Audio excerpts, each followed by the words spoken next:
Hey there, and welcome back to Tom's podcast. Whether this is your first time joining us or you've been here for a while, I'm so glad you're here. This space, our little corner of the internet, is all about reflecting, questioning, and ultimately designing a life that feels right for you. So take a deep breath, get comfortable, and let's begin. If you've been following along, you already know we meet here every Tuesday, Thursday, and Saturday evening, 3 nights a week, where we slow down, talk deeply, and open our hearts to new ways of thinking. And if you're new, welcome. You've just tapped into a community that's not afraid to ask bold questions and reimagine what life, love, and happiness could truly mean. Before we dive into today's conversation, I want to remind you that this podcast isn't just about what happens here in this audio space. We keep the conversation going all week long on Instagram, X, and Threads. That's where we share quotes, reflections, behind-the-scenes thoughts, and sometimes even your stories. So if something speaks to you today, don't keep it inside. Come find us, share it, and let your voice be part of this movement. You can find all the links in the episode description. Now, let's get into what we're here to talk about. Love and happiness, but not in the way you might expect. You see, most of us have been taught a very specific story about love, that it should look a certain way, follow a particular path, lead to a clear destination. But have you ever stopped to wonder, what if that story isn't serving you anymore? What if the way we've been taught to think about love is actually holding us back from real, lasting joy? Maybe you felt it, that quiet pressure to settle down at a certain age, to define love through titles and timelines. Maybe you've questioned whether happiness in relationships is supposed to feel this complicated. Or maybe, deep down, you've always sensed that there has to be more than just following the script that everyone else seems to be reading from. That's what we're going to unpack today. This episode is about reimagining love, not as a set of expectations or milestones, but as something more alive, more fluid, and deeply connected to personal happiness. We'll talk about why love doesn't need to last forever to be real, why weddings aren't the ultimate destination, and how redefining what love means can lead us to something far more fulfilling. And don't worry, we're not here to tear down love or relationships. We're here to rebuild them in a way that feels honest, freeing, and aligned with your values, not society's checklist. Throughout this episode, I'll be sharing ideas, analogies, and personal reflections that challenge the traditional love story we've all been sold. Some of it may resonate deeply. Some of it might push you a little. But that's the beauty of these conversations. They invite us to go deeper than the surface, to ask ourselves, what do I really want love to feel like? And how do I build that in my life? So, if you've ever wondered whether love could look different, more authentic, more peaceful, more joyful, then you're in the right place. Let's dive in. Today, we'll explore why love doesn't need to follow a traditional script to be meaningful. Let's begin by peeling back one of the most common beliefs we hold about love, that it should be something we work hard to earn, fight to keep, and sometimes sacrifice our happiness for. But what if that isn't what love is meant to be? What if love, in its truest form, isn't a burden or a duty, but something that lifts us higher, makes us lighter, and helps us grow? At its core, love should be a source of joy, a space of safety, a partnership that supports who you are and who you're becoming. But too often, love gets tangled up in ideas of possession. We grow up hearing phrases like my person, my other half, or you complete me. Romantic? Maybe.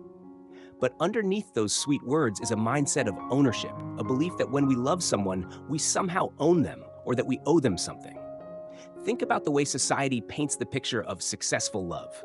It almost always ends with marriage, right? A ring, a ceremony, a contract. There's nothing wrong with those things. But when love becomes about ticking boxes instead of building connection, we risk losing its essence. We begin to chase the appearance of love, not the experience of it. And that leads to a deeper problem. We start treating love as a job we're supposed to perform, a role we're meant to play. We stay in relationships because we feel obligated, because it's what's expected, because we don't want to disappoint someone, even if we're no longer happy. We confuse longevity with success and effort with love, when in reality, love without joy becomes something else entirely, a quiet resignation dressed up as devotion. Let's use an analogy. Imagine 2 people riding a tandem bicycle.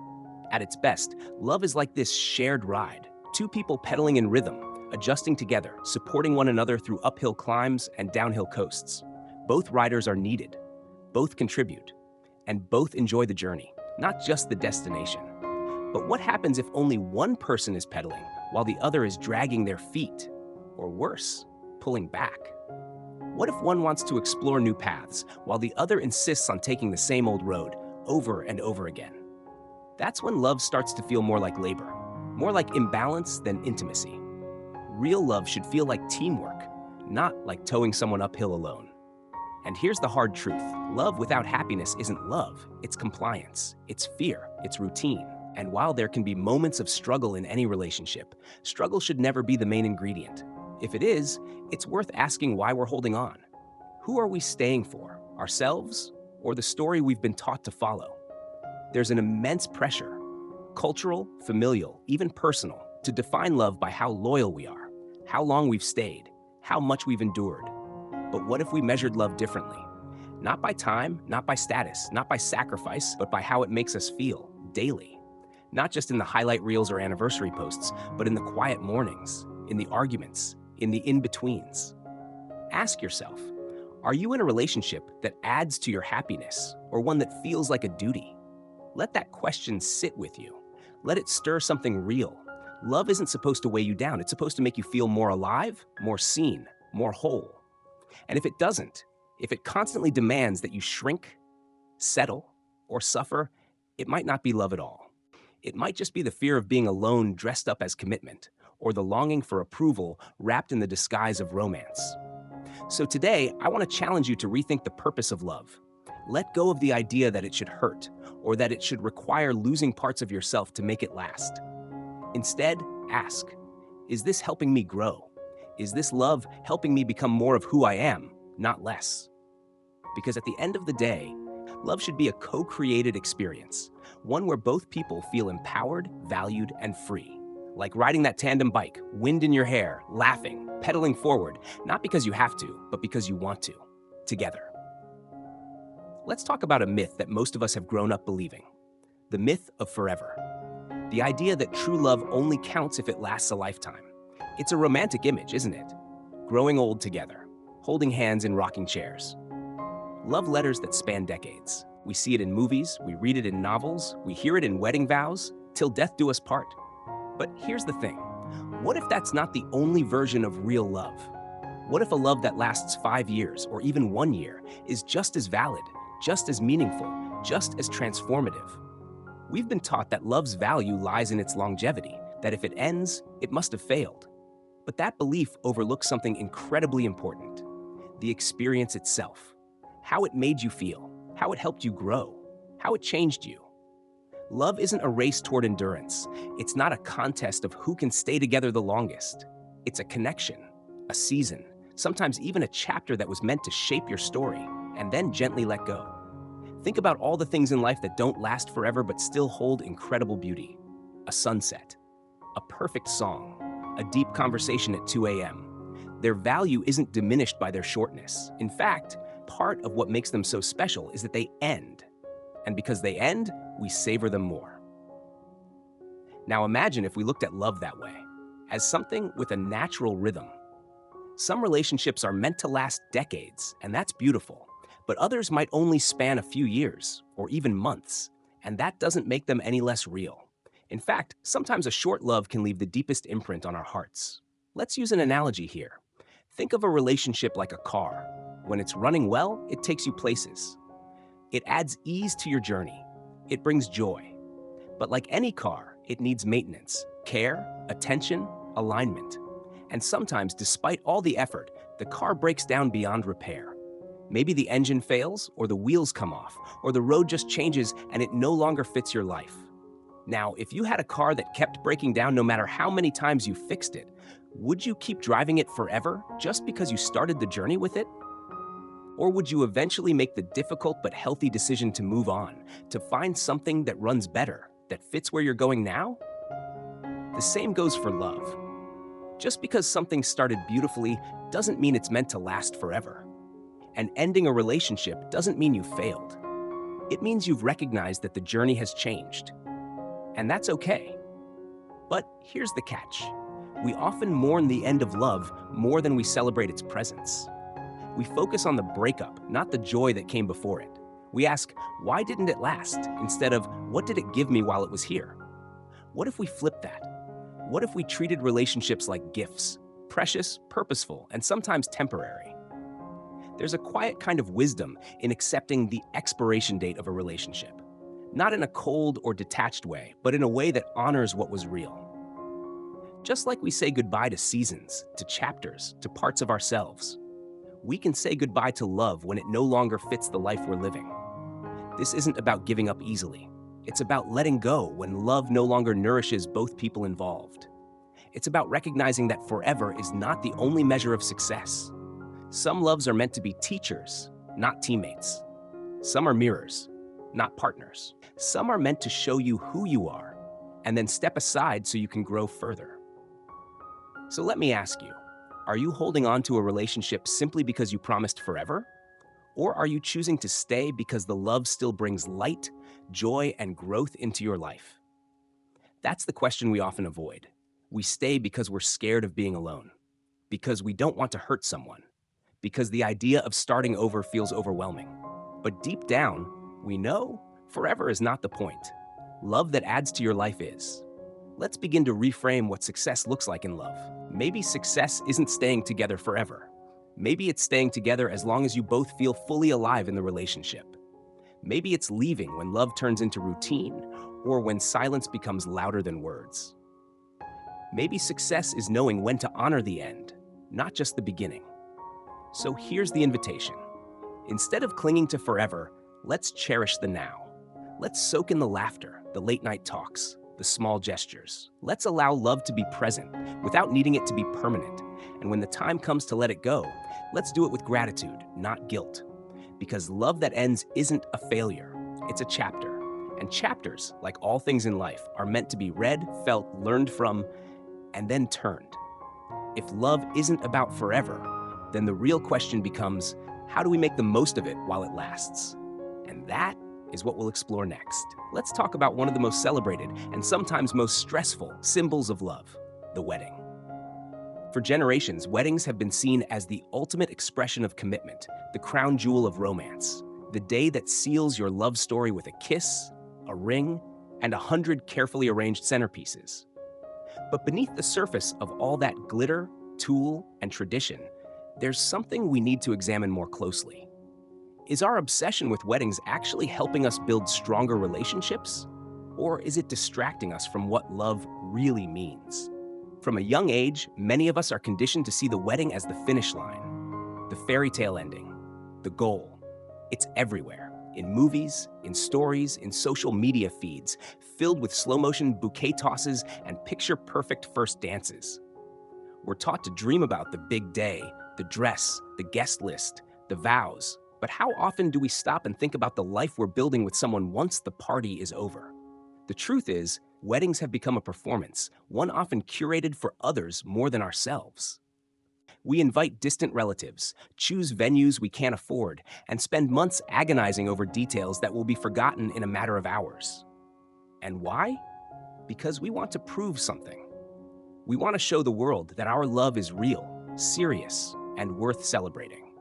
And there's absolutely nothing wrong with celebrating love. But when the celebration becomes the main event instead of the relationship itself, we have a problem. Let's look at the numbers for a moment. In many countries, the average wedding costs anywhere from $20,000 to $40,000, or even more. That's a down payment on a home, a year of travel, seed money for a new business. And yet, couples often find themselves taking out loans or draining their savings just to host an event that lasts a single day. All because society told them that this is how you prove you're serious. And let's not forget the emotional toll. Planning a wedding can be exhausting. The pressure to meet everyone's expectations, from parents to friends to cultural traditions, can create tension, arguments, and even doubts before the marriage has begun. I've heard people say they were more stressed in the year they planned their wedding than in any other point in their relationship. That doesn't sound like the kind of joyful start love deserves, does it? Now, imagine if we stepped back from that pressure, What if we chose to celebrate love in a way that actually aligns with who we are, not who society expects us to be?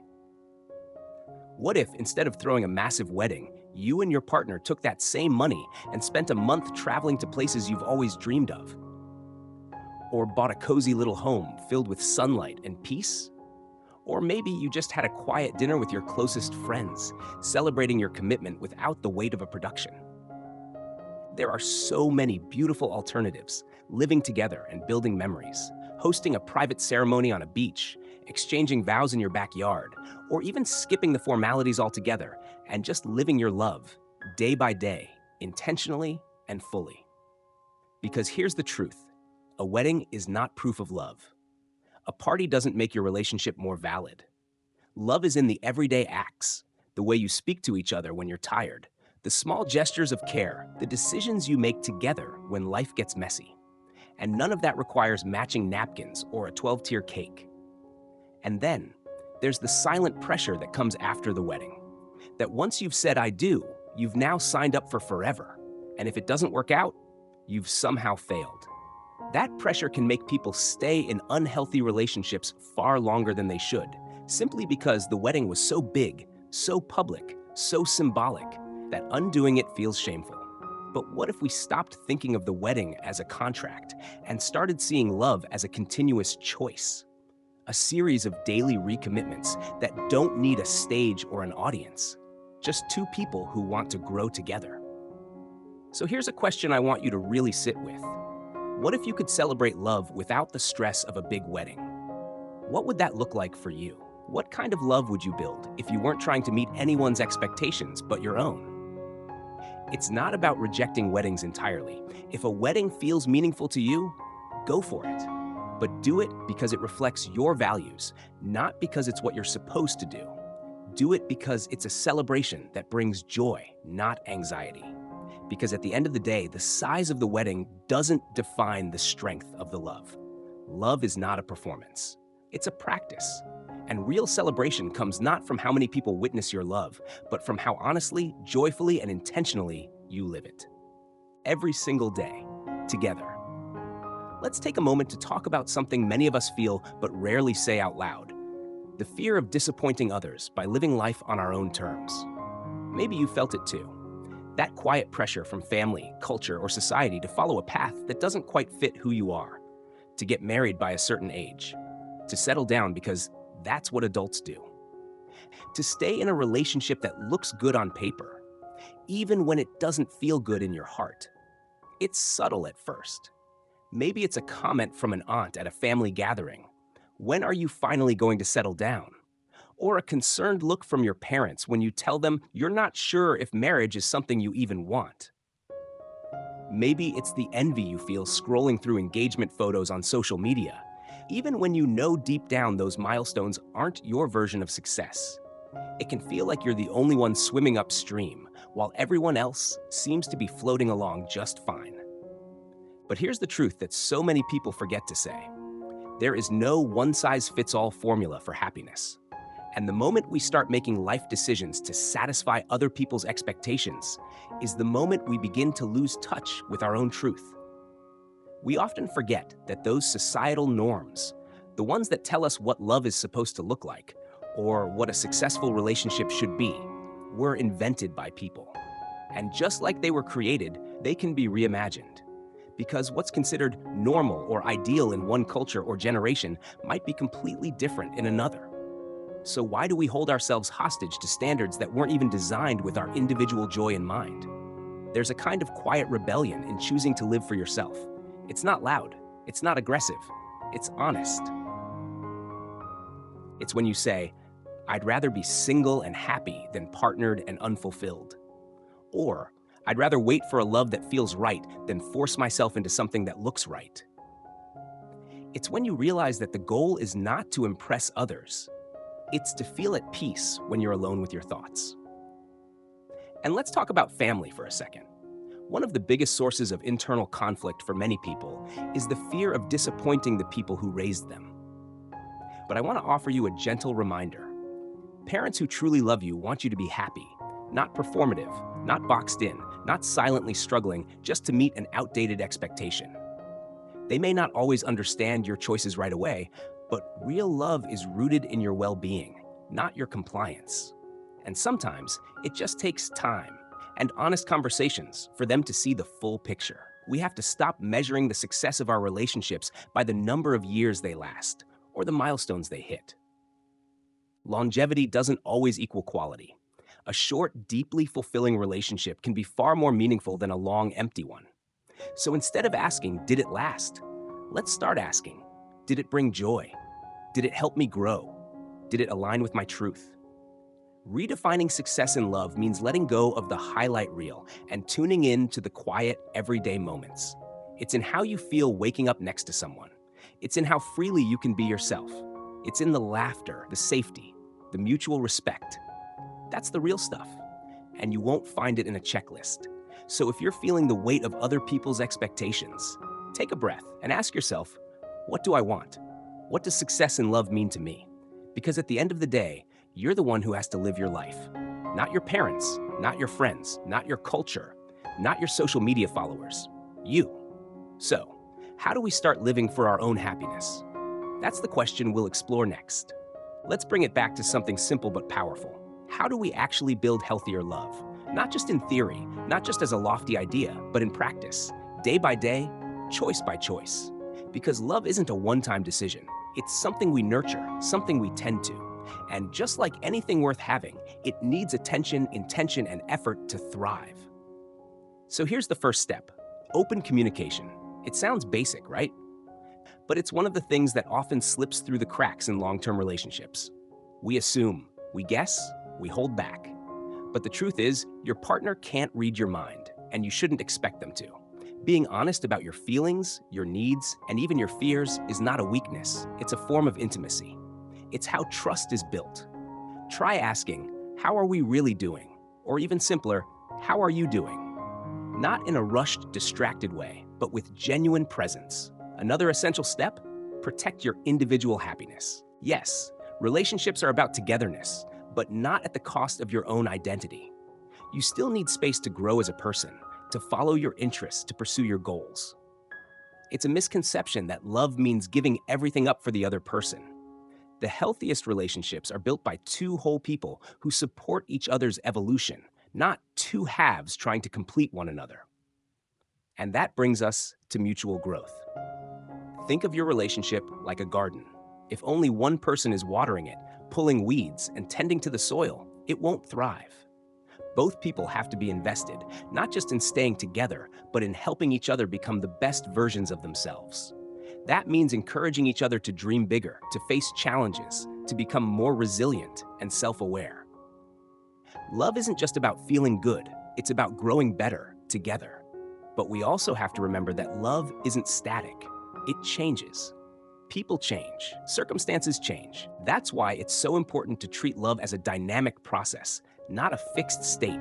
You're not the same person you were a year ago, and neither is your partner.